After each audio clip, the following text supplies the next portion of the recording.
अघोरियों का रहस्यमय संसार। अघोरी एक ऐसा नाम जिसे सुनकर आम इंसान डर जाता है।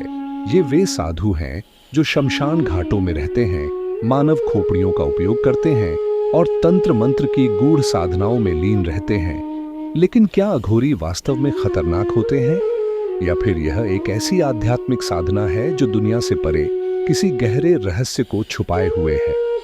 आज हम जानेंगे अघोरियों के अनसुलझे रहस्य, उनकी साधना, उनके जीवन और उनकी अलौकिक शक्तियों के पीछे का विज्ञान। अघोर पंथ की शुरुआत भगवान शिव से मानी जाती है।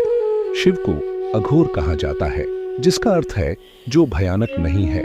लेकिन अघोरी साधु इस परंपरा के सबसे गूढ़ साधक होते हैं। कहते हैं कि अघोर संप्रदाय की स्थापना बाबा कीनाराम ने की थी, जो 17वीं शताब्दी में वाराणसी में रहते थे। उनकी साधना इतनी शक्तिशाली थी कि लोग उन्हें भगवान दत्तात्रेय का अवतार मानने लगे।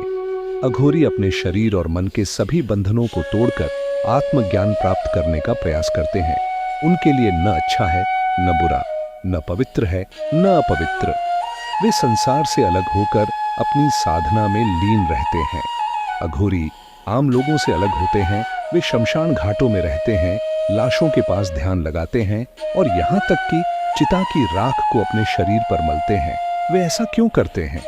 दरअसल अघोरी साधना का सबसे बड़ा लक्ष्य है मोह माया से मुक्त होना। वे इस दुनिया के हर डर को खत्म करना चाहते हैं, चाहे वह मृत्यु का हो या फिर अज्ञात शक्तियों का। वे मानते हैं कि जब तक इंसान जन्म और मृत्यु के चक्र से मुक्त नहीं होगा, तब तक वह परमात्मा को प्राप्त नहीं कर सकता। इसलिए वे मृत्यु के करीब रहते हैं, ताकि वे जीवन के अंतिम सत्य को समझ सके।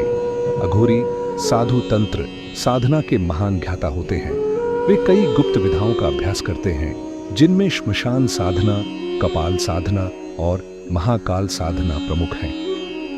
ऐसा कहा जाता है कि उनकी साधनाओं से वे अलौकिक शक्तियां प्राप्त कर सकते हैं, जैसे कि अदृश्य हो जाना, किसी की मनोवृत्ति को पढ़ लेना या यहाँ तक कि भविष्य देखना। लेकिन यह साधनाएं बेहद कठिन होती हैं और इनका दुरुपयोग करने से घातक परिणाम हो सकते हैं। कुछ लोग दावा करते हैं कि अघोरी अपने मंत्रों और साधनाओं के जरिए बुरी आत्माओं को नियंत्रित कर सकते हैं, लेकिन वे केवल उन्हीं का उपयोग करते हैं जो सच में साधना के योग्य होते हैं। अघोरियों के बारे में सबसे बड़ा मिथक ये है कि वे नरभक्षी होते हैं, लेकिन सच क्या है?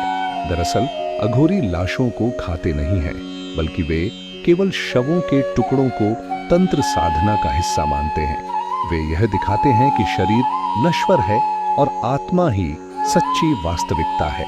उनका मानना है कि मृत्यु के बाद शरीर केवल एक वस्तु रह जाता है, इसलिए वे इसे किसी पवित्र या अपवित्र रूप में नहीं देखते। लेकिन इसका अर्थ यह नहीं कि वे जानबूझकर किसी को नुकसान पहुंचाते हैं।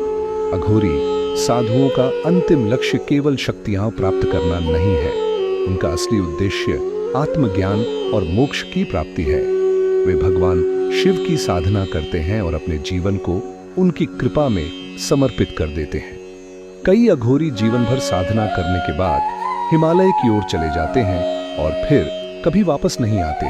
उनका मानना है कि जब साधना पूर्ण हो जाती है तो शरीर छोड़कर वे भगवान शिव में विलीन हो जाते हैं। तो दोस्तों, अघोरी वास्तव में कोई डरावने तांत्रिक नहीं है। वे साधक हैं जो दुनिया के भ्रम से मुक्त होकर परम सत्य की खोज में लगे रहते हैं। हम उनसे यह सीख सकते हैं कि जीवन और मृत्यु के भय से मुक्त होकर सच्चे आत्मज्ञान की ओर बढ़ना ही सबसे बड़ी साधना है।